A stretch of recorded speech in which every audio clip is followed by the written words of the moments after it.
we're going to start with the podcast now, guys. First of all, welcome to the stream and welcome to the Suddenly Tenno Podcast. I'm going to be your host, Frozenballz. I am joined by Headshot, and our newest guest is going to be, well, not guest, the person to replace Dimitri is going to be TacticalPotato. Say hi, guys. Hi, guys. Hi, guys. If you want to say it like that, you want to go, hi, guys. Hi, guys. Right, so as I was talking before we actually started the podcast itself, this is going to be on a Saturday, every Saturday. Well, not every Saturday, every 2 weeks on a Saturday, probably around in the afternoon time, around 3 o'clock, and we're going to be doing it, like most likely after the dev stream. So keeping with the same schedule itself of the dev stream. So we've got some good content to go through as well. So having said that, let's just dive right into the actual podcast itself. As you guys know, the dev stream has just recently dropped. A lot of things were shown on the dev stream itself. And one of the first topics that was brought up was the Nexus app. As they said, currently the update has been submitted. It will be coming first only on PC. It won't be coming on console straight away because as it is with console updates, you've got the whole certification system, so it's going to have that delay. Unfortunately, you guys on console will kind of have to wait as well for it, so it's just a matter of just kind of waiting it out. Have you guys got anything to say about that one? Headshot? No, not at all, because I still live in the Stone Age in terms of my phone, so I can't even use it, so I haven't really been following up to date with it, so yeah. Yeah, pretty much same here. I don't really do many apps unless they're sport related on my phone. I don't, although it will be pretty cool once it does come in to be able to jump in and mess about on it. Yeah. Alright, fair enough. In that case, oh god, I already feel like Dimitri now. I'm going to take it forward right from here. The next topic, the Deluxe skins. The Rhino skin bundle is out. The Paladin skin bundle is out, as we've all had a chance to play with it. But with that, DE has also reintroduced all of the Deluxe skins back, so Excalibur, Nyx, Rhino, Siren, etc. Right? And I think they've basically made it so that the Deluxe skins are now going to be permanent additions to the game, so you can buy them for Platinum from the marketplace itself. I personally think it's a great thing because everyone can get those skins, and alternative or giving people the choice is really, really nice. What are your thoughts on those skins? Headshot? Honestly, having them time limited didn't really make a lot of sense. In all honesty, the skins are all fantastic. From a business point of view, in terms of DE, they've got to make money to make the game, and having them on a time limited basis really didn't make much sense. They're going to sell way more if they're there at all times.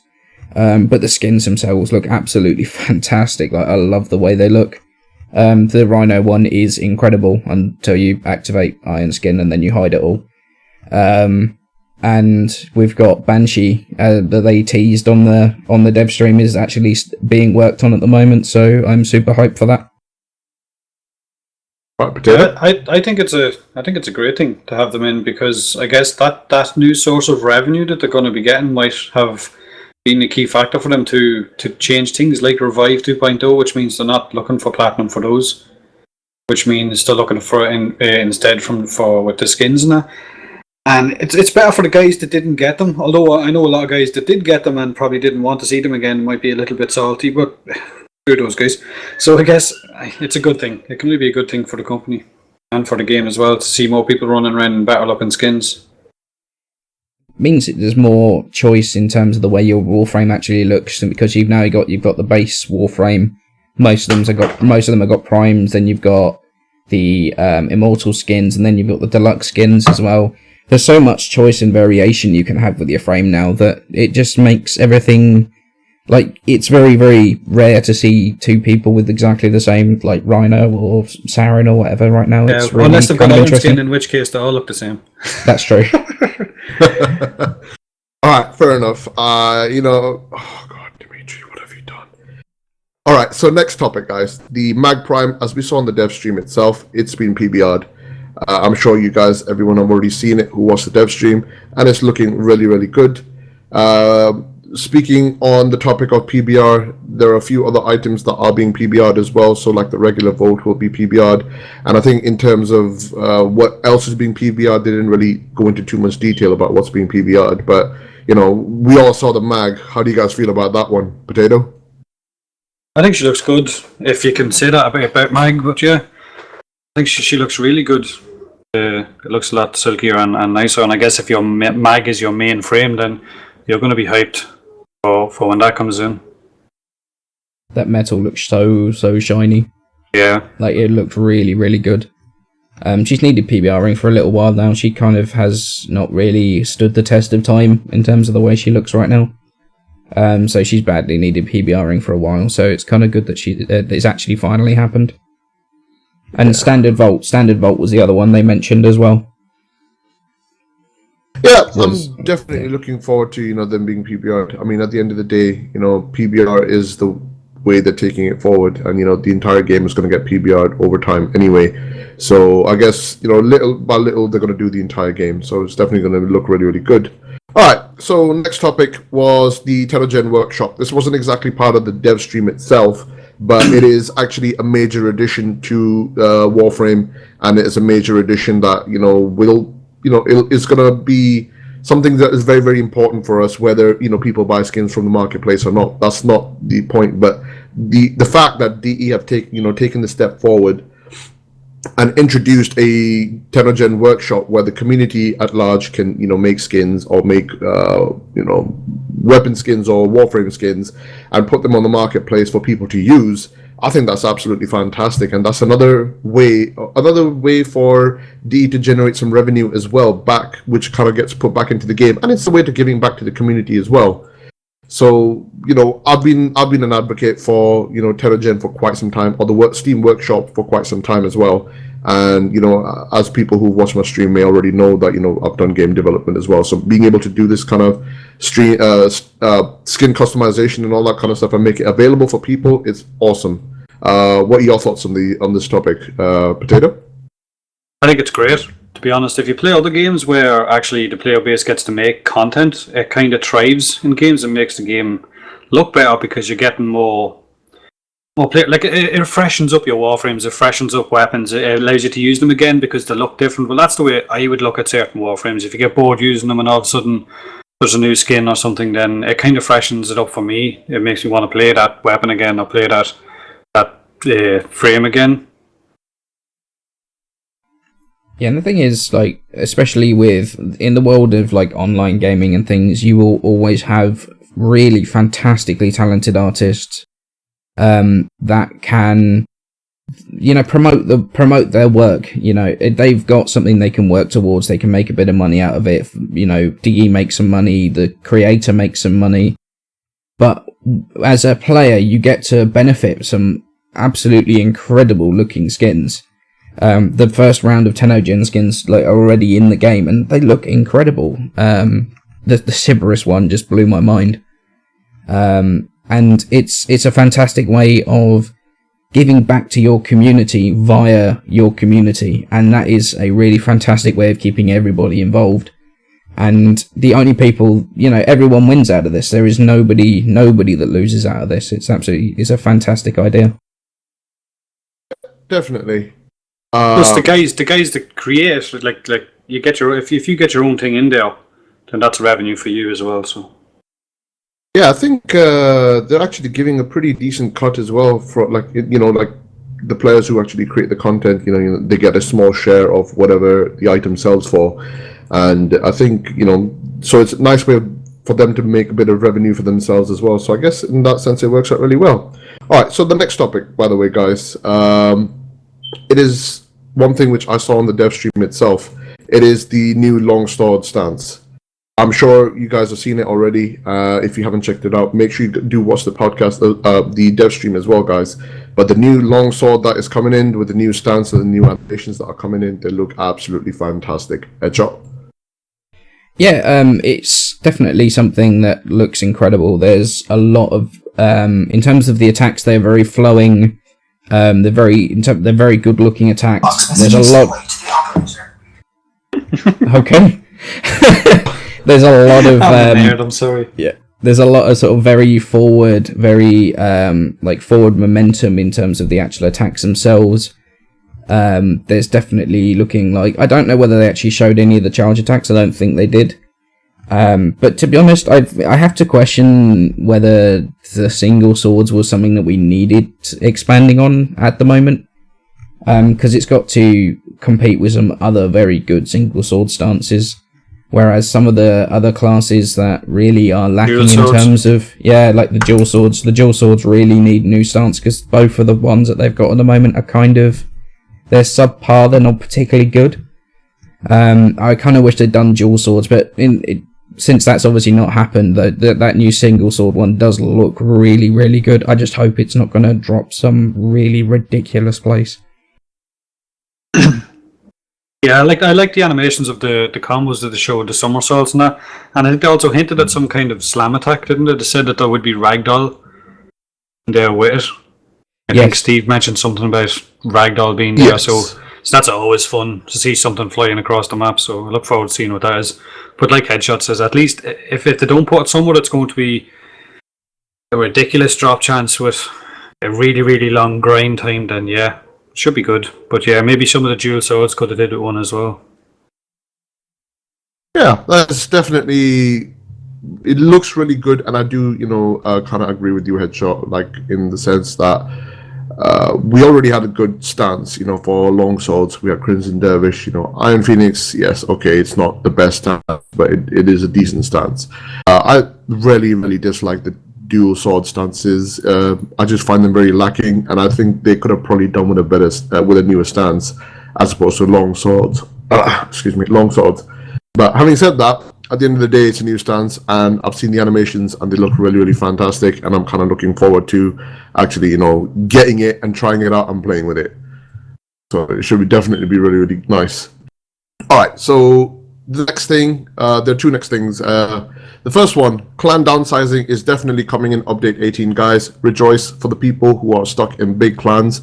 You can definitely reduce the size of your clans, reduce the cost of all the research, so you don't have to fund very expensive stuff all on your own. So that is definitely a very good change coming. I still have, my pet peeve that we don't have really that good a UI for clan management, but I guess, that'll be something that comes in time anyway. On top of that, we also have a new changes coming to the Simulacrum. They have changed the Simulacrum so it actually feels you are in the actual void as well. And the biggest change for the Simulacrum is the simple fact that you now can change your arsenal, your loadout in the Simulacrum, as opposed to having to leave it and then change your loadout and then come back. Because that was ridiculous. So with the changes coming in, you can do your testing as you want. You can choose your enemy levels, you can choose your loadout and all that kind of stuff, and you can just move. You can just do all your testing in one spot. It's kind of like a one-stop shop area, if you know what I mean. So what are your thoughts on that, guys? Headshot. As someone that actually spends a lot of time in the Simulacrum, I am so glad that they finally introduced the arsenal. Like, having to continuously go back to your Lizette to switch out loadouts, to switch out mods and stuff was so ridiculously awful. It was just, because the thing is, you had to go back to the relay, then you got back to your ship, then you had to go back to the relay, then run to the Simulacrum and then do your testing. And that would just take so much time, like, especially if you're testing a whole bunch of builds.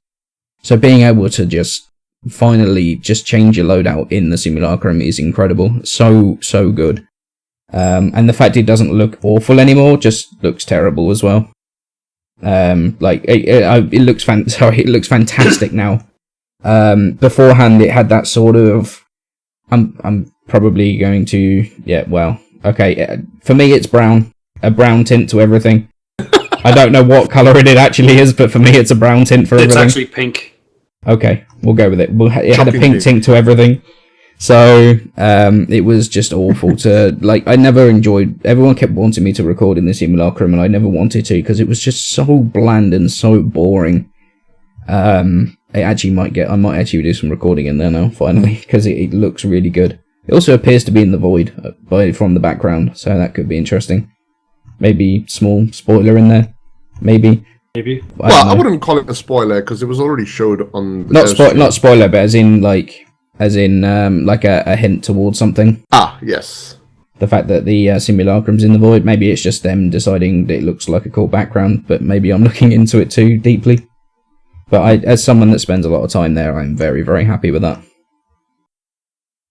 So, Potato, have you got any thoughts about the Simulacrum? Just the same as what Headshot said. When you're testing builds out on you, because you can have so many different enemy types, of course you're going to want to be changing your weapons. So you're going to want to change to a corrosive build or to a magnetic build or viral build or whatever. And to constantly have to jump out of the Simulacrum and then go to your light set and then come back and do it for that and then go back and then come back to the Simulacrum again each time you had to do it was an enormous pain in the ass. So having that fixed is definitely a welcome change. The looks as well, the dark look texture that it has now, the shiny kind of look with the lights now in the background looks a lot better as well. Like Hedgehog said, instead of having that kind of dirty grey texture that was just everywhere, it was like just completely unfinished. I'm guessing you as a game developer or that will know you kind of everything kind of has that kind of mesh on it before you put your final textures on it. So I'm guessing maybe it was just not finished, but yeah, it looks a lot better. So I can't wait to jump in and test some of the new stuff out when it comes. Just one tip to bring up, since we're talking about the Simulacrum, guys, by the way. A lot of people have asked me this question about what's the point of the Simulacrum, how do you actually get more targets to actually use. You actually need to scan and complete your codex entries in order to get more enemies, to spawn more enemies in the Simulacrum itself. So make sure you use your Helios, make sure you use your codex scanners, and you get scanning. Because in general, it's nice having a completed codex. Maybe that's just me. So, alright. So next topic, guys. This is one of the biggest topics of the dev stream. First one is Sorties. Sorties are the new game mode that is coming to Warframe. It's basically a set of 3 missions, high level, high difficulty content that is coming out. It's kind of geared towards endgame. And it's basically set up that it refreshes on a daily cycle. And it's a season of 15 days, after which you get the rewards itself. There are different types of rewards you can get from the actual thing. Unfortunately, it is RNG tied, but that's pretty much everything in Warframe at this point anyway. So RNG is like the name of the game itself. There are certain special conditions, well, not certain, most of the times there are special conditions with each mission, and with each weapon that comes, with each mission that comes. So like say the first one, enemies are level 50 to 60, the second one, enemies are level 70 to 80, and then the last one, the enemy levels are 80 to 100. Basically they just get more difficult with each level. So say for example, the first one has a condition of shotgun only, and then the second one could be a radiation hazard. So that basically means enemies shooting you will give you radiation procs. So that basically opens the opens the avenue of team killing people. I love that personally, but I digress. I'm not running any of those with Frozen. I'm just gonna die all the time.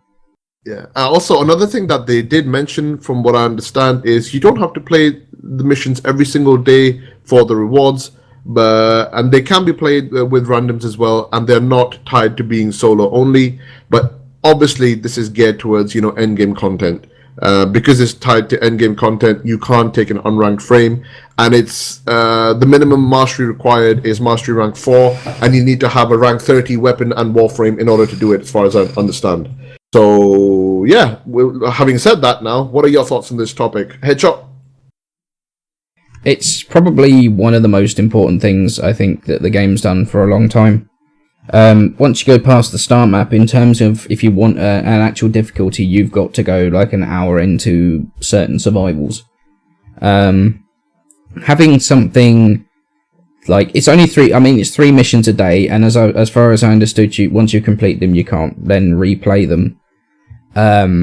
But the rewards for the high level play, things like, they showed rare 5s, 25 rare 5s. The Dare Vandal was in there, the Karak Wraith was back. They even showed a legendary core, which is actually kind of that's a crazy reward to have in there. But having those as a sort of high level thing is definitely something that's really been needed. At the moment, you can't just jump into a mission as a high level. They've sort of hinted you can do it in Star Chart 2.0, but not at the moment. So this is definitely a step forward to that.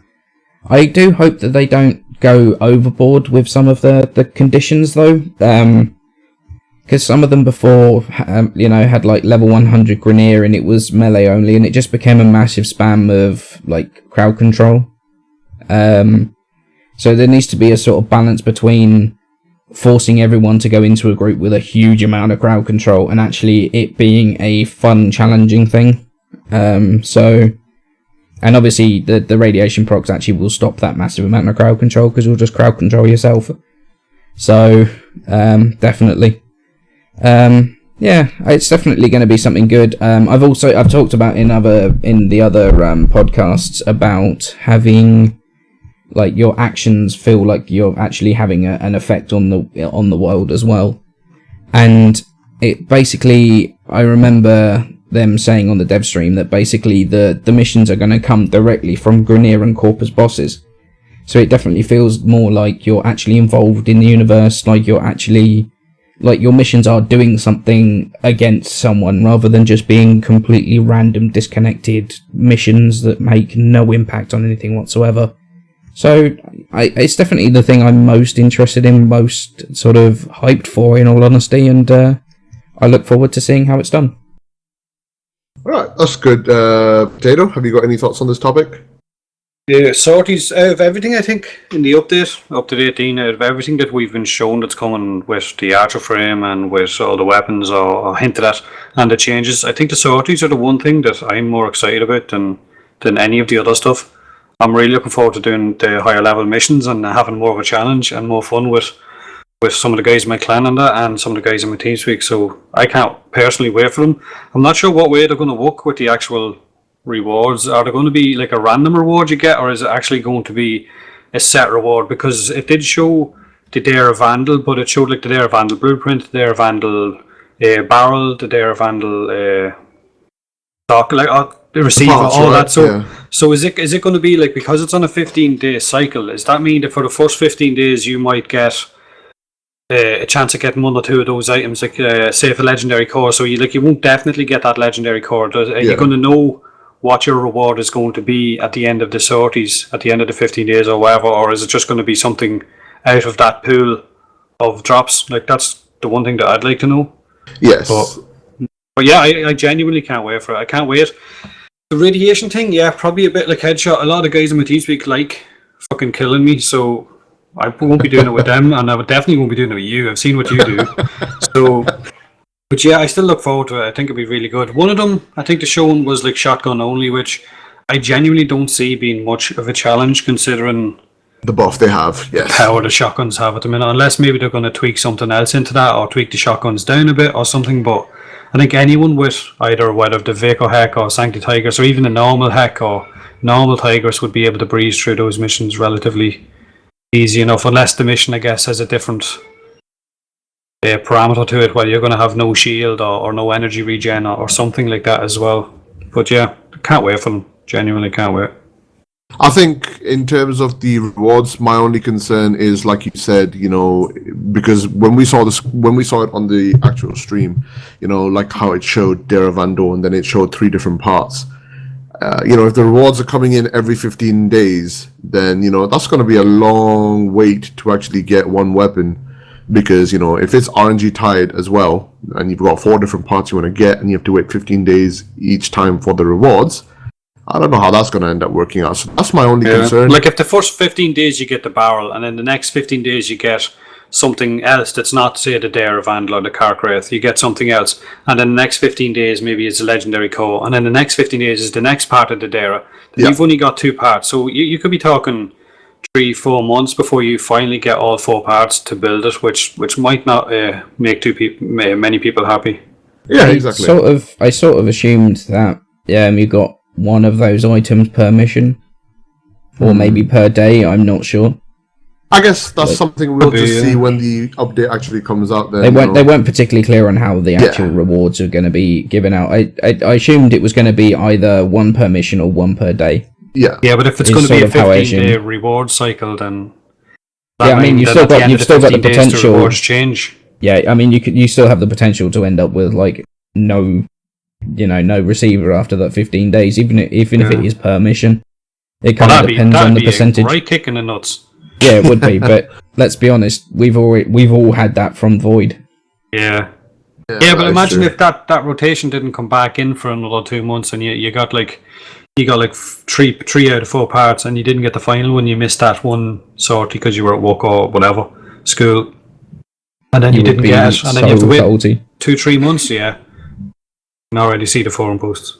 Yeah, exactly. I can see them as well. I can see the rage on the Reddit and the forum posts already. Just after watching the podcast. Bucky, where's my barrel? No. Everyone's just gonna start panicking. They're like, "Oh my god, that's a valid point, guys! Help!" It's gonna be like that. Well, with a bit more swearing, but yeah. All right. So, in line with the new Sorties game mode, I think it's really relevant to mention that we are going to be getting a Revive 2.0 system, which basically means that, you know how we currently get 4 revives on a Warframe for every 24 hours, so to speak. So if you burn those revives, you're kind of screwed. You have to buy them for platinum. They're getting rid of that system. They're getting rid of the whole monetization of revives. So every mission you get 4 revives, and if you've got an arcane helmet and if you've got arcane stats on your helmet and your Siendana, so in total you will have 6 revives per game, which is really, really fancy, which is very, very handy as well. Especially, for example, if people were watching the stream yesterday, I was using a Secura Penta, and I killed myself 6 times in one run. Related? Maybe. So, in that sense, I guess it's kind of nice that you've got those revives available as well. So what do you guys think of that one? Potato? I think it's a good thing. I think one of the main issues with a lot of new players to the game is that when they get, like, say, for instance, if they pick a frame out of the first 3 that they didn't like, and all of a sudden they get killed in the first 3 missions, then all of a sudden they're out of revives, that's it, they're done. Next day, same happens again. Next day, same happens again. They're not going to go back to the game. Whereas now, at least once they fail that mission, then they're still able to get revives and keep pushing on with that frame and not be basically locked out. So I think it was one of the main issues that I used to see when I first started doing videos. People would be saying that why do they charge platinum for revives? That was just bullshit. That it shouldn't be that way. That it puts a lot of players off the game. So removing that from the game, I think, is a really, really good idea. Yes. Headshot. I mean, you pretty much hit the nail on the head there. I mean, it is only there. It punishes only the new players to the game. I mean, when was the last time you ended up having to buy revives? Yesterday. Everyone's got. Yeah, but that was whiskey related. I mean, well, self-inflicted. Even You're still, not blame for that, but yourself. But in terms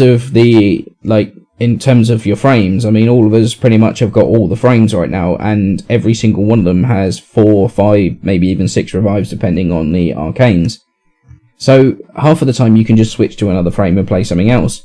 But if you've only got one frame, all it's doing is monetizing the revives and really punishing new players in the game that just don't have the extra revives to actually deal with. So getting rid of that was definitely a fantastic way forward. Yes. Yeah. Like, also, it's easy for us to say, I guess, as veteran players, or any of the guys in chat, as veteran players, to talk about revives because we've been playing it for a long time. But if you put yourself back when you first started playing the game, where you knew absolutely nothing about it, and you were just after downloading it, and you jumped in, and all of a sudden you died, and I was like, oh shit, that's you done. Whereas now that's not going to be an issue, so I think it's a good thing. Yeah, exactly. All right, guys, let's move on to the next topic. I know a lot of people are hyped for this particular topic because I am hyped for this one as well. Despite my grievances with stealth, Ivara. It is the new Warframe that is coming forward for, with update 18, and it is a stealth-based archer frame. And I'll be honest, the first thing I noticed when I saw this Warframe, it looks like a Geth. I don't know if anyone else agrees with me, but it definitely looks like a Geth to me. And it looks absolutely gorgeous, though. Right, in terms of the powers, they're very, very fun. Like the first ability, you basically activate the first ability and you can change between 4 different types of bolts. So you say, for example, you've got an AoE stealth bolt where you shoot the ground, you can walk into that AoE and you turn invisible. And the second one is a lure dart. The third one is a snooze dart. So if you hit an enemy, they basically fall asleep, if you know what I mean. And then there's one more dart which basically allows you to create zip lines. For her second ability, you can basically pickpocket enemies which are currently still alive and basically re-roll the loot table. It's kind of like a Necros, but with a different functionality. If like just to explain it better. In terms of a third ability, it's basically an AoE invisibility, except you can't run. You are slowed down to a crawl, and it gives you a bonus to headshots and allows you also to pickpocket enemies. And that's the same ability itself. And the fourth power is the Artemis bow, which is a massive energy bow, and it launches like a fan of arrows. And it can also be used with the second ability, which is Aftertouch, where you can use the second ability with Aftertouch. The second ability can be used with the first ability. Sorry, my bad. You can combine those two abilities together, so you have Aftertouch, where you can guide an arrow, kind of like you're controlling the direction and the path of the bullet or the arrow in this particular case, and you can hit enemies, and you can combine that with the different bolts which are available as well. So it works really well. And the best thing about it is, because this Warframe is a heavy stealth focused Warframe, you get them from the Spyballs. So what are your thoughts on this topic now? Because I know Headshot was definitely very, very keen about this one. Headshot, take it away, mate. Well, she is almost certainly going to be my mainframe. As soon as I saw her powers, I decided that she was going to be what I wanted to use in Warframe. I've always used archers in pretty much every game that I play, so it's definitely something I've been looking forward to. The one thing that hit me really, really early on was how much cloth physics were on that frame. It looks super, super good, and it does look like a Geth, I have to admit, with playing Mass Effect at the moment. I can see how much that does look like it. But it's just so, I don't know, I just was amazed with the actual abilities on her. We've not had an ability that you can switch on the fly before. So that is something new in the game, something that I hope actually we see on a whole bunch of other frames. But the possibility for just combining so many of her powers, so you can use the stealth dart, then you can use a noisemaker, then you can use to draw enemies in, then you can use a sleep bolt to put them all to sleep.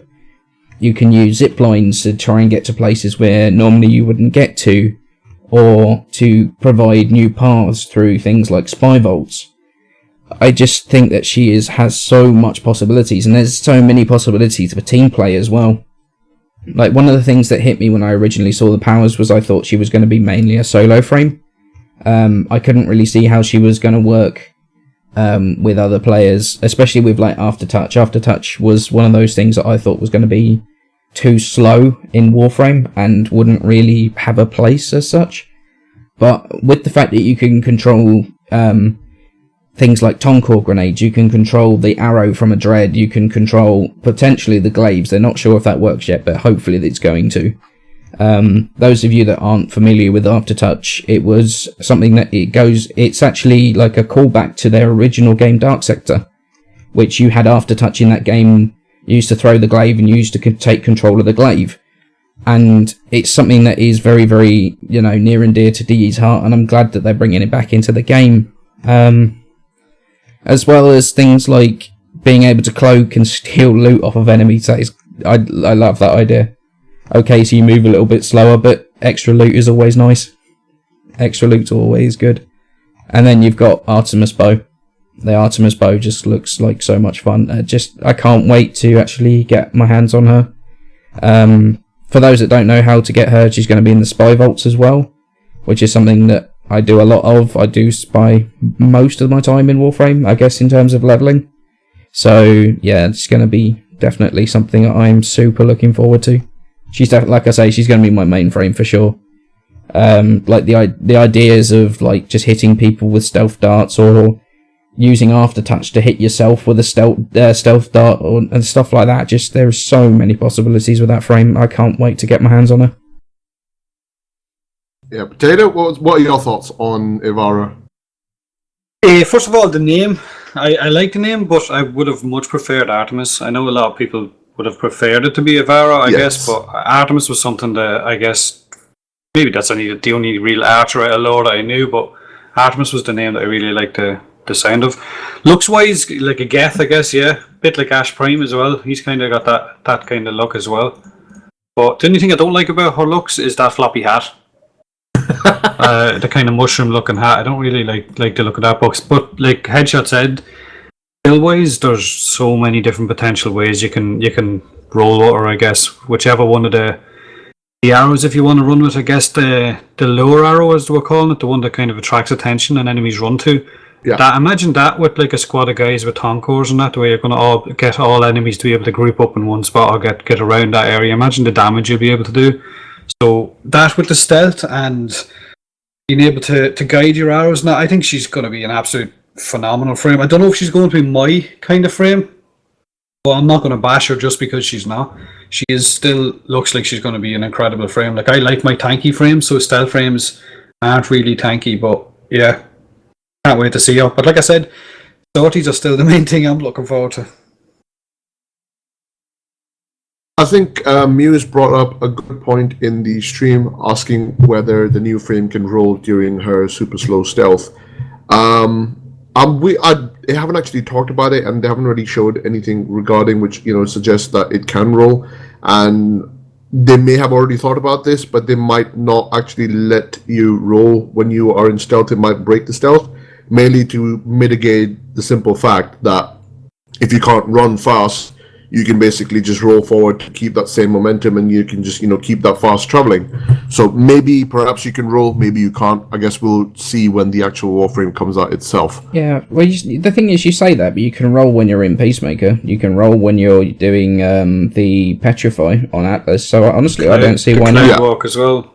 Cloud Walk, you can roll. I don't see any reason why they should stop you from rolling when you're in that ability. You can also cast while on the tripwire, can't she? Or on the wire that she's going to be able to walk on.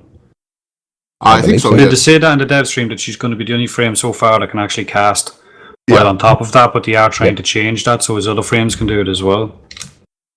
I think the only other thing I would say regarding Ivara is this comes back to the whole topic of stealth itself. I've played Warframe for quite some time, and yes, we have the whole stealth mechanics in Warframe where if you focus on stealth, you can get like a massive XP boost, and you can level up stuff really nicely, and it's a very nice feature. But the problem is, this is something which bothered me quite a bit for stealth is, like when you play a normal stealth game, say the best game that comes to mind, Assassin's Creed, right? When you have enemies, when they detect you, you can see the triangles, you can even see what direction they're facing because they've got the AoE cone. But unfortunately, we don't actually have any of that kind of stuff in Warframe. We've only got a random dot which shows where the enemies are, assuming you're using the right mod or aura for it. And on top of that, because of the way the AI spawn, the AI spawning can be very, very crazy at times, so sometimes stealth play can be very hard as well, because you're casually walking, you're hiding behind a wall because you see an enemy in front of you, and then magically pop right behind you, a new spawn comes in right behind you and screws you over completely. So I guess that's one of the only issues I had to worry about. But with the changes that are coming in, the fact that you can create like an AoE stealth area, so you can kind of hide. I guess it kind of mitigates some of the issues of stealth itself. So it's more to do with actually playing the game more than testing it out and seeing how it goes. Potato, what you were saying? Was there not something originally, like 2 years ago, about with Banshee? Was there not something to do with one of her abilities that showed you which way an enemy was facing? We were talking about this on TeamSpeak. Yeah. With a lot of guys, and one of them brought it up, and when he mentioned it, it kind of struck a chord with me. I remembered something like that, but I don't know if it was or not, or maybe I'm just thinking of a different game. No, he was saying about one of Banshee's abilities allowed you to see which way an enemy was facing. Yeah, I'm pretty sure it was kind of like a combination of using sonar and silence where it actually worked. Although I didn't really use sonar and silence much back then, so I really can't remember, and I can't really comment properly on that one. But I'm pretty sure Banshee was able to do it, but not anymore. Yeah. Glad that they removed that. Like you said, it would be handy to know which way an enemy is facing if you're going around the corner stealthed, or if stealth's about to break, you'll know he's not going to see you. Even if it's only in the form of a mod. Like if you have to mod specifically for it, that would be useful. Yeah. Alright, so next topic. Just a couple of topics which I'm just going to bring up real quick. Someone had mentioned this to me earlier on, if the moon is coming by to update 18. And from what I understand, the Hurricane Moon will be coming through the second Dream Quest as well. On top of that, what we did see, I think it was kind of like a sneak peek of the new Orbiter or a bigger Lisette. So I wasn't sure if it was a bigger Lisette or if it was a remodel of the Lisette or if it was the Orbiter. Some people were saying it was the Orbiter. Other people were saying it's a remodel for the Lisette. Either way, it looks absolutely gorgeous, and I can't wait for that. What are you guys' thoughts on that one? Headshot?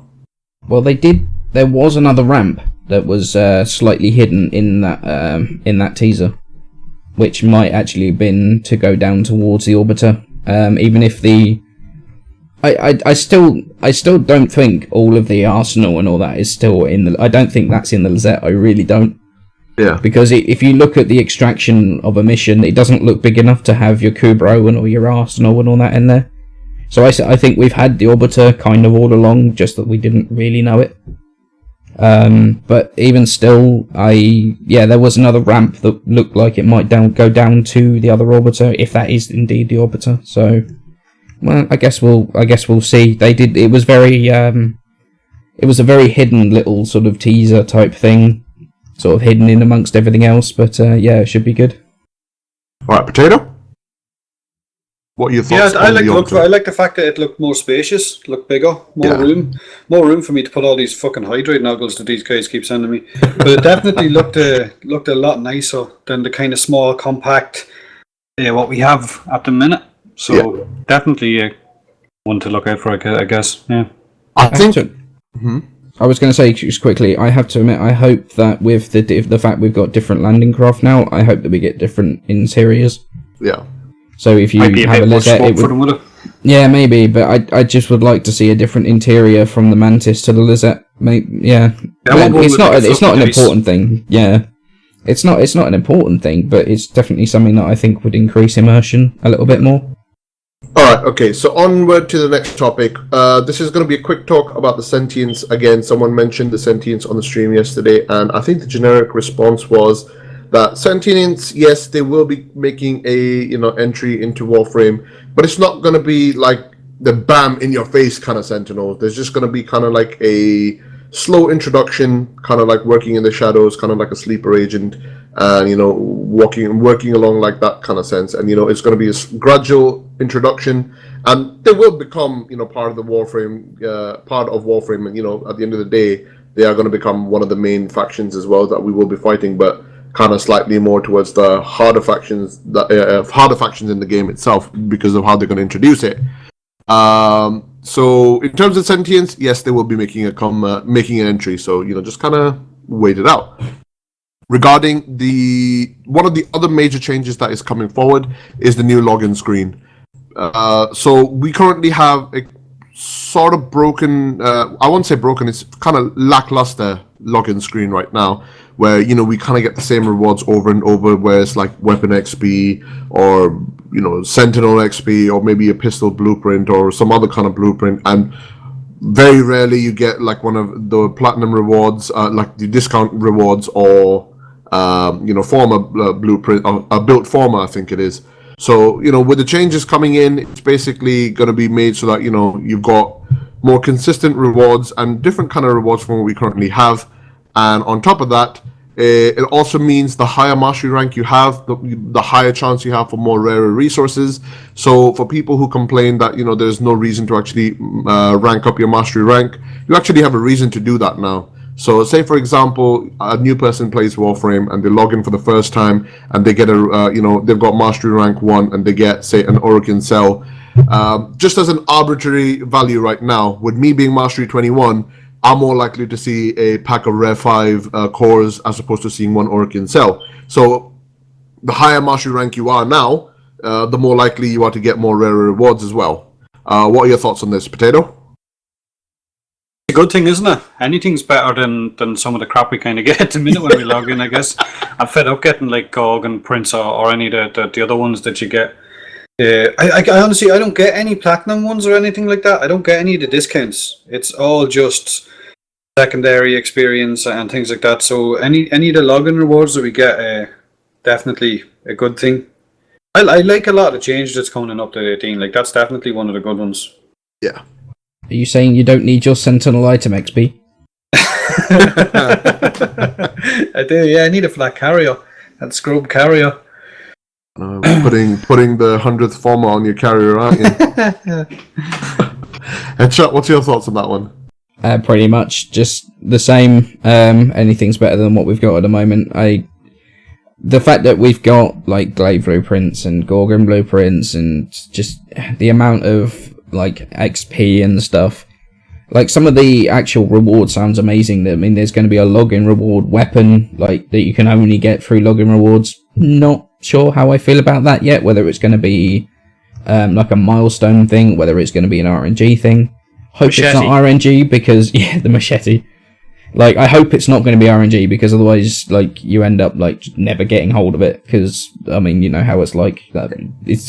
It's like the 75, the mystical 75% off, which I got for the first time I think ever. Hey, Headshot. Yeah. Have you never played Warframe before? You're asking no RNG. I'm asking for less RNG. It would be nice to have less RNG, yes, but considering that Warframe is, just pure RNG, I don't think... I know it's to keep you logging in and stuff, but the thing is, I mean, you've got the 75% off codes that people very, very rarely, or if ever, get. Yeah. I just hope that one of this login reward weapon doesn't end up being one of those ones that you don't see for 2 years. Especially with like the Prime mods as well, they said it's going to be in there. I'm hoping that's not going to be hard to get as well, because it's just... You've just got to keep logging in the hope that you're going to have something good to put on your frame, which is kind of... It depends on what it is as well. Yeah. Like, if it's one of those ones that's really super good, and it's tied to just login RNG, I can already see the forum salt. I can already see that. So... It's going to be one of those ones that they're going to have to manage very, very carefully and not overdo it, but also not underdo it. So it's going to be very difficult for them either way, I think. Yes. All right. In terms of we've got a few more topics before we wrap this podcast up. So just a quick topic regarding the new Warframes that have come. The new Warframe that has just come out, Wukong. And in the near future, there's the new Warframe that's going to be coming out is the Nezha, which is basically from the Chinese Warframe build, I guess. They haven't said when Nezha is going to be coming out, but they most likely don't think any more Warframes are coming out apart from the ones coming in Update 18. So kind of expect Nezha, like I guess when 2016 drops. Also, this is just a personal prediction from a conversation I was having with some of the people on my Discord yesterday. Considering that Wukong required Nitane extracts to build and to research, we have a feeling that Nitane extracts can be used for Nezha as well when that one comes forward.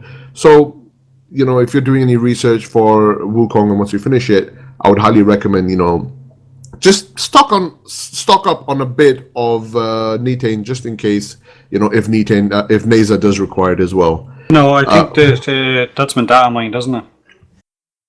Have the data mined it? Yeah, okay. The data mine Nezha, and basically it's looking like just TennoLab as well, but it's looking like it's basically just going to be like argon crystals and things like that as well. There is a post on the Reddit forums where just before Wukong came out, I think it was like a day before Wukong came out, it was data mined that Wukong was going to need this Alertium, as it was called in the post. Yes. And then that Nezha was going to need things like a polymer bundle and argon crystal and things like that.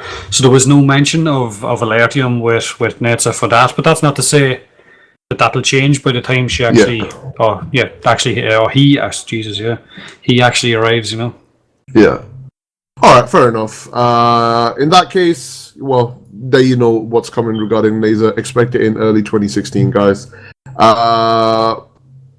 In terms of the rest of the topics, one more thing. The frame reworks. The Rhino frame rework is going to be coming with Update 18. We got the skin bundle right now, but we didn't actually get the Warframe change itself. I think they were saying that they just actually released it, but they still need to do a bit more testing for the actual Rhino build itself. So that was not introduced itself. But it will be coming with Update 18, so you will be able to check it out. Also, there are some other changes. For example, DE Glenn is currently working on changes for Fatal Attraction, and there are some other changes which they're working on which they didn't really mention. So I guess we'll see what changes come when Update 18 drops. As Headshot mentioned earlier on, we had a few deluxe skins that was that are incoming as well. So I think it was at Comic-Con which they showed the skins. I think it was a Banshee one and a Loki one as well. Guys, what are your thoughts on the deluxe skins again? Because I want to bring this topic up once again because I honestly love the deluxe skins a lot, and I just want to have a quick talk about the deluxe skins itself. Potato, what are your thoughts about the new ones coming in? Have you seen the new ones? Yeah, I've seen the Banshee one and the Trinity one and Loki, I think, as well. I don't like the Loki one. The one that they showed, I think, at... What did they show it at? Was it Tenno Live? I think they showed one at Tenno Live. It's like a great... I didn't like the look of it at all, but the other ones looked really, really nice. The Trinity one looked really, really nice. And what was the other one? Banshee one as well. Yeah, the Banshee one. The one I get about the Rhino one at the minute, the one thing I don't like is when you actually look at Rhino in your Lysa and then you jump out into the void or a different mission, the colours kind of changed. Maybe that's just for me because I have the colour correction and that turned off, but he looks nice when you have him on your Lysa, and like I have him like a dark red colour mixed with the black, like a kind of a blood red colour. But when I go into an actual mission, that blood red colour just goes completely saturated and it's kind of really a white grey colour more than anything else. So I don't know if maybe that's just the skin or my game, but the new skins look really good. It's not just you. I have the same issue. Like, so for example, when I'm playing Fashion Frame, I'm in my Lisette, changing colors and trying to find decent color combinations, and then I go into a game. I can see like a visual difference, and I play with color correction on. I play with pretty much everything on, so I can see a bit of a difference as well. So it's the same thing with the iron skin, isn't it? Yeah, it's the same. The iron skin is just completely the same regardless what color you have, everything, and it does kind of look like, I guess, Daedric armor from Skyrim and that, because it's all kind of flaky and kind of badass looking. But it would be nice, I guess, to have that a little bit of a different color when you change it if you wanted. Well, the one thing I suggested the other day was to make the iron skin visibility a toggle. So you could either, if you want to have it on and actually see it, then you could actually toggle it on, toggle it off.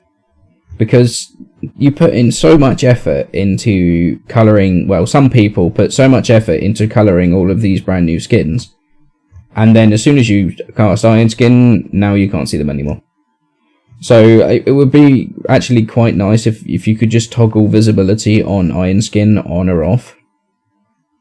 Like as a personal preference thing, because those that maybe want to can actually see at the bottom of the screen still how much health you've got left. So you don't necessarily need the actual visual representation of iron skin. So for those that like playing Fashion Frame, having that toggle on and off might actually be quite nice. Yeah, definitely. I think in terms of the podcast, I think we've got just a couple of more topics to bring up. As we all know, with Update 18, we are getting a massive quest, the cinematic quest, which is going to be a second dream. I ended up getting like a lot of equipment, for motion capture. There's new music that was created, new art that was created. I think George basically created 10 minutes of brand new music just for the cinematic quest itself. The amount of effort that has been put into, the second dream is phenomenal. And honestly, I'm really looking forward to doing the second dream quest. It's going to be absolutely amazing. And I'm hoping that my pupil Stalker actually steps his game up. He gets a bit better and he learns some better skills in terms of team killing. Because I need to teach him something, man. He's doing terrible. So, jokes apart, what are your thoughts on the second dream quest itself, guys? Headshot. Like, the fact that they have created an entirely new mocap suite just for this is incredible. It sounds like they've really, this is the direction the Warframe is going to be going now. In terms of the way quests are going and just involving people into in the game. In quite a few of these podcasts, I've mentioned immersion into the game. And at the moment, everything feels sort of disconnected and nothing feels like you're actually a part of something. And I think these sort of cinematic quests they're a start to actually making you feel immersed in the game, actually giving us a story, understanding what the Tenno are, what they are doing. I am really, really hyped for the second dream. I'm going to be playing it. I'm going to be playing it solo. I'm going to be playing it with mute, everything, all the audio is way up. I'm just going to let myself just get completely immersed in it. I cannot wait for it. Like some of the cinematics they've done, they managed to crash their own game doing it. Like they crashed the dev build with some of the cinematics, so it could be interesting. I remember, was it Jeff saying that they were using 8 gigs of RAM, just trying to do the importing and the rendering itself? That's amazing. To do the pre-processing, it was actually crashing the dev build. So that could be a lot of fun. Like I really can't wait for this one. Yeah. So Potato, what's your thoughts on this one? Sorry, I'm getting abuse in your chat. Yeah, I can see that. Fuck you guys. What's my thought? I can't wait for it. Honestly, the Stalker has been kind of... when you first started playing the game and before Syndicates came in and all there really was the Stalker, before Zanuka and all that, and the lights flickered, you'd basically go, oh crap, it's about to go off, and you'd kind of, for a while before you'd have powerful weapons, you'd be terrified of the Stalker. But now a lot of players in the game are like... nowhere near. The minute he goes to spawn and everyone just kind of stands around waiting for him to appear, and it's a 2-second job and then he's dead. So I can't wait to see. Hopefully they'll do something with him throughout the quest line. And the thoughts of having a whole big quest line with loads of cinematics, with like Headshot said, an actual story for us to kind of latch onto as to where we came from. Like not where we came from, but a whole background maybe as to how all of this happened is quite exciting. I know it's probably one of the biggest hypes for Update 18, and the fact that they put so much time and effort into getting the quest to look as best as they can, then I honestly can't wait for it. So it should be really, really good. Yeah, it's definitely something which I'm looking forward to doing as well. All right, guys, two more topics. First of all, DE have already said regarding what's not being put into Update 18. Two of those things, in that list are we are not getting the Cap Bros and we are not getting the Cap Bro ladies, the Grenier ones, anytime soon. I think that'll probably become maybe 18.5 or 19. We don't know. They haven't actually given a specific time for that one. And the weapon rebalance, like serration and split chamber changes, those are not making it into Update 18 as well. And thank God for that, because weapon rebalancing is tied to a lot of things. It's tied to enemy levels. It's tied to enemy scaling. It's tied to a lot of weapons as well. So it's not that they can just change one thing and that's the end of it. It's a lot of things which will end up being changed if they touch weapon rebalancing. So I would rather they take the time and do a proper rebalance for all of it. So by the looks of it, it's most likely going to be coming in Update 19 alongside, the new star chart changes and all that kind of stuff. In terms of, there's one more other topic which I want to bring up is the Update 18 teaser site is currently live. If you watch the dev stream, you would have noticed that, there is basically a teaser site, that's usually what happens whenever an update is about to drop. And in this particular teaser site, every single day has a new promo code. If you go to the website, if you go to the teaser website, you can enter the code and you basically get free stuff, for lack of a better word. So make sure you check out the teaser website. You make sure you enter that code, and you're obviously logged in, so that it applies to your account as well. And you can get all the rewards as well. Each code lasts for 24 hours, so each code is a new one whenever a new day comes along. So make sure you enter those codes.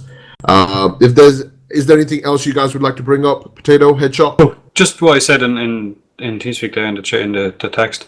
Are the trade relays? Didn't they show the trade relays? Are they coming in Update 18? No. Yes, they are. I'm sorry, I completely forgot about that. Let me just bring that one up. Okay. Go on. No, you go on. Go on.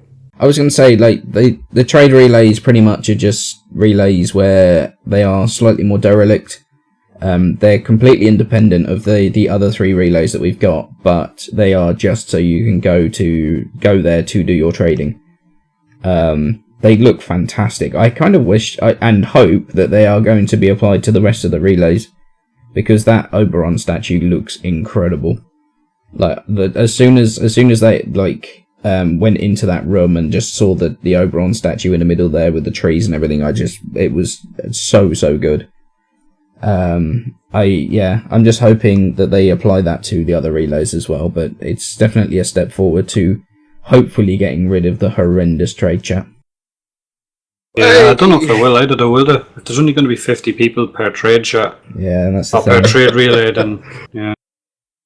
Well, Headshot, you already know my views on trading. I really think it's fine as it is. You know, it's a good place for me to go and make my money, and you know, I guess you know this is one way it kind of works in for people as well who don't like spending time in trade chat. So you can, instead of sitting there in the same trade chat and watching it spam, you can now go stand in a relay and advertise your wares. Like it's kind of like an auction house without an auction house. I can already picture you like Del Boy. Come to Frozen's mod warehouse. Sale now on.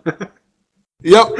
Prime mods being sold for 2,000. It was on 2,100 yesterday. It's on 2,000 right now. It's a sale. It's the best deal you will get in the actual thing. Pick it up. But yeah, jokes apart, you know, I do like the aesthetics of the trade relay. The trade relays actually look amazing, and it kind of makes me a bit sad. The reason being, I actually like the trade relay a bit more than the actual relays itself. I like the lighting and I love the vibe of the trade relay. I like that derelict feel of the trade relay more than that pristine, clean look that the normal relays have. But I think it might just end up being a case where I actually go and chill in the trade relay, you know, from time to time when I'm not streaming, or if I'm not playing, or if I'm doing some other work. I've just got, you know, I'm just chilling in the trade relay to make some platinum or do some trading and all that kind of stuff. So it's kind of like nice to have a place where I can do that as opposed to just chilling in my Lisette now. Yeah. So yeah, it'd be nice to have different statues and different relays, you know. That's the original. Loads of tentacles coming out. That was the original plan. Like that's what they originally planned to do, but for some reason it just never seemed to materialise. Yeah, because they blew up half the relays. It's true, yeah. The relays are dead. You know what would be nice though, in terms of the topic of the relays itself, if they made a new quest, like, you know, I don't know how many people have played EVE Online, especially if you played EVE Online. I played a lot of EVE Online, so I draw a lot of inspiration from that game because there are some aspects of that game which are very nice. If you spent some time in 0-0 space, if you were in the big alliance, you could make custom stations. You can make player-owned stations. You could build them. They would take a vast amount of resources. You could combine them together and you could build them. It would be nice if we had a new event where we basically had to collect resources and help rebuild the actual relays, the ones which have been destroyed. Nice. Yeah, so they can blow them up all over again. Well, exactly. Just, you know, rebuild them. So that way you can always have the song playing. I get knocked down. I go back up again. Yeah, it would be nice to be able to rebuild them. Yeah. So apart from the trade relays, I think that's pretty much it in terms of the podcast, guys. If you've got anything else which you would like to bring up, Potato, Headshot, feel free to do so now, guys. Sniper rework. Well, Sniper rework's coming. I have to admit, if you look at the hype site, you'll see Ash with one of the new sniper rifles, which I want so much right now. That sniper. That is the mother of all scopes. Like the scope takes up most of the fucking rifle. It does, yeah. It's as long as the rifle. It's crazy. But I don't want to talk about it too much because we talked about it in the last. I think we talked about it in the last podcast. Yes. But they obviously ignored the don't put stat increases on zoom levels that nobody's ever going to use thing. Because, I mean, I just don't get it. When are you ever going to use a 20 times zoom? Like, there are maybe a couple of maps, Triton or something, where a 20 times zoom, which is even going to be useful. I don't want to check I want to shoot him in the face. I don't want to check whether he's shaved that morning. You don't want to see if the white of his eyes as you shoot him, no? Well, I think there is only one place where I can actually see myself using the 20 times scope. It is when I'm streaming and I sneeze so hard that my glasses go flying off my face, so I actually have to use the 20 times scope. But other than that, I don't actually see myself using the 20 times scope. I guess it might be handy if you're like, imagine if you're in a void, right? You're doing a Tower 4 defense or something, and you're a limbo. Yeah. And you get up somewhat high, you can banish yourself, and maybe you've got a lot of reach. I'm saying limbo, and I know a lot of people are going, oh, fuck limbo, but if you're like the designated target guy that basically you're taking out the Eximus guys or the Bombards or whatever, not nullifiers, because it would have been nice, like Headshot has been saying, to be able to pierce nullifier bubbles, but that's obviously not going to happen. But to have that zoom, if you're up high somewhere with a limbo and you're able to like pull someone into the rift with you and then take them out because you're zooming in, but at the same time, because characters in Warframe, they move quite erratically. You know, they can be walking towards you, and all of a sudden the legs will still face you, but the top half of the body spins around, and they'll start. The next thing, all of a sudden, the rest of them catches up, and they start running back behind them, or left or right. So it's quite hard at times to hit them with shots. So to be able to hit them with one with a 20 times zoom on it, yeah.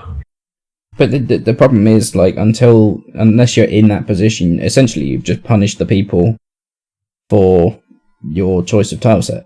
Because, like I say, like maybe if you, Tower 4 is probably the only place, the only other place other than like Triton where you're ever going to use it.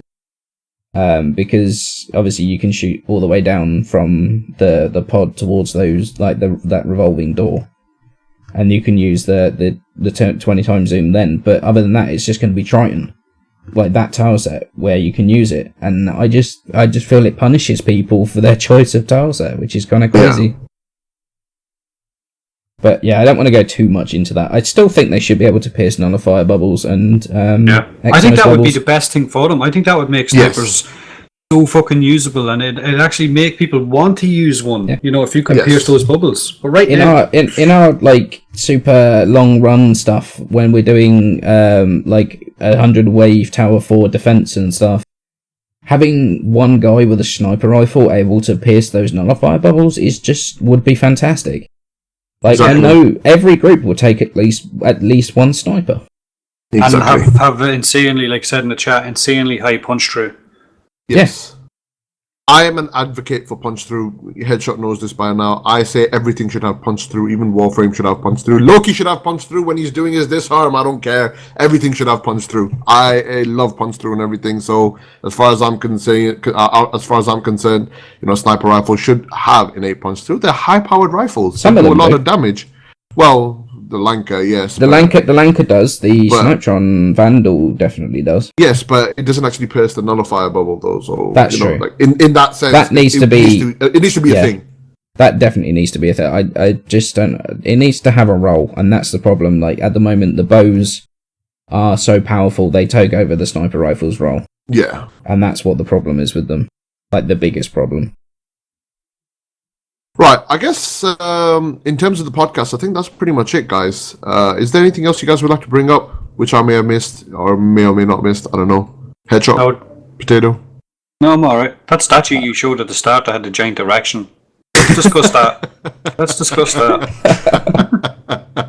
I have no idea what you're talking about. Are you sole designer on your dojo? Are you the guy that stuck that lantern in that position to make it look like you had a giant erection? And what was going through your head when you did it? This would look good. I think I know what was going through his head. And slander. There is no such thing here. Alright guys, before we digress, before we break up the topic, I think this is basically going to be the end of the podcast.